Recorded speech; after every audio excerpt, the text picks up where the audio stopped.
Hi, Tony Kent here from MakeYourLifeMagical.com. The book and the program, the 8-week program that I've created, are based on teachings that I received by working side by side with my guide for over 20 years now. He's known around the world simply as Sidi. His home is in Jerusalem in the Holy Land, and he's the president of the Higher Sufi Council of the Holy Land.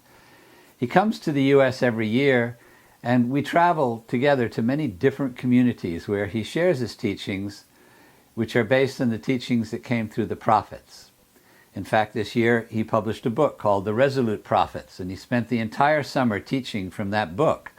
And what I would like to share with you here is some of what I learned during this time, because a lot of the program that I've created is based on these teachings. What I've hoped to accomplish in this book and program is not only to share what I have learned from him and others, but how to take these ancient teachings and apply them to our current modern lifestyle. We all struggle with the pain of our humanity, and I think we all struggle with self-sabotage. And we're constantly barraged with distractions and creative avoidances, running from our obligations, actually running from really authentically becoming our truest and highest self. Yet the innate nature of the human being, I believe, is to return to God, to the source who gives us the sustenance that we need, who created us. And so to start, we have to learn to be polite with our Creator and to obey His laws, and also to avoid His prohibitions. And we can do this if we surrender our egos, if we can open our hearts to these divine laws which have been sent to us through the prophets.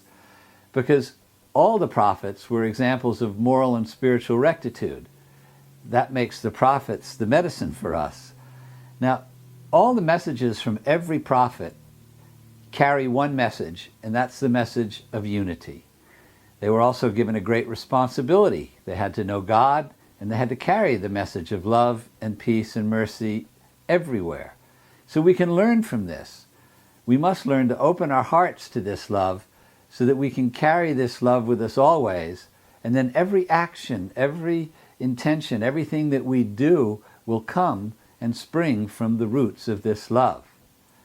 We need to learn not only to be polite with God, but to be polite with everyone and everything which also carries this essence. For God is one and all humanity is one. So when we surrender, we are surrendering to divinity, not necessarily to another individual.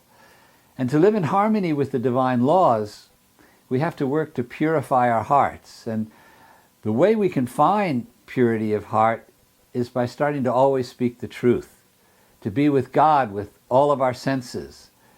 And this will help you to get into the garden of His love. But opening your heart fully depends on the level of your faith and your piety. And your piety will also help to increase your intellect, your intuition, your responses, controlling your emotions.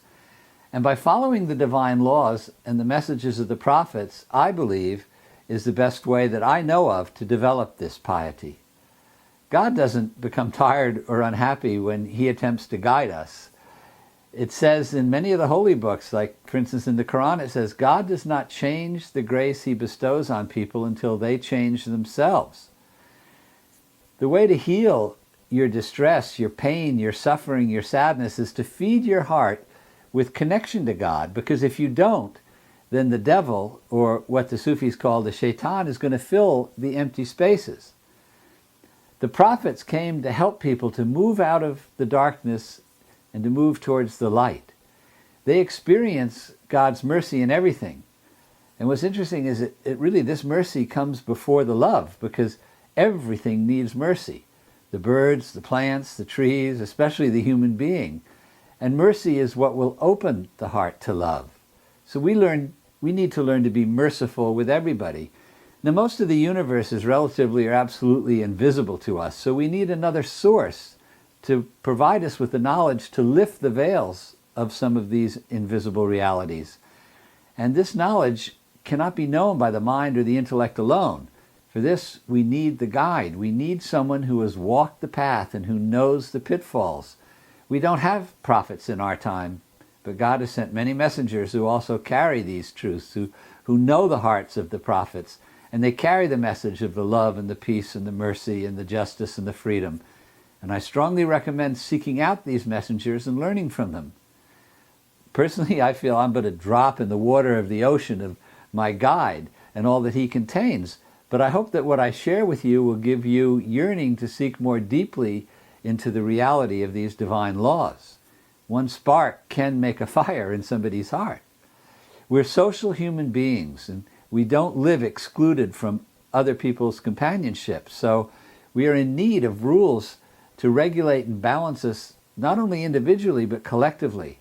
For without these rules, there just is too much conflict and chaos in the world. We can experience that and see it clearly today. The prophets carried divine laws to help us with stability. So why is this? Because these laws come from our Creator, and our Creator is who knows what we need. Just look at some of the qualities of the messengers and of the prophets. Truthfulness, they're always truthful. They're trustworthy, you can trust them, you can have faith in them. They're infallible because they know the divine laws. They have patience, and above all, they're very loving. And these, I believe, are all qualities that we as individuals would do well to emulate. The prophets taught us how to perform our religious duties and obligations, such as prayer, fasting, and charity. And the rituals of religion, whatever those rituals or whatever the religion may be, what matters is that you choose a path and that you seek out teachings that are in harmony with the divine laws, because I believe that this will help you to deepen your faith, to increase your piety, to open your heart, and to connect with your Creator by whichever name you choose to call your Creator. So I hope that something in these words has sparked a desire within you to spend some time reflecting on the value of what the prophets and the messengers have brought to us. And I invite any of you who want to share a moment on the path to visit www.makeyourlifemagical.com and see if this book or this program that I've created could be of value to you. I hope that you will take the time to do that. Watch the animation that's on the site and feel in your heart if you think that learning more about the ancient spiritual traditions and how to apply them in your daily life would have value to you. The program is full of magical moments where I use magic as a metaphor to teach some of these principles. And it's not just the teachings I've learned from Siddhi, it's from a lifetime of teaching that have helped me to really live a life that I am really feeling so deeply content and happy with. Until that moment, live to love to serve, and make your life magical. Many thanks and many blessings.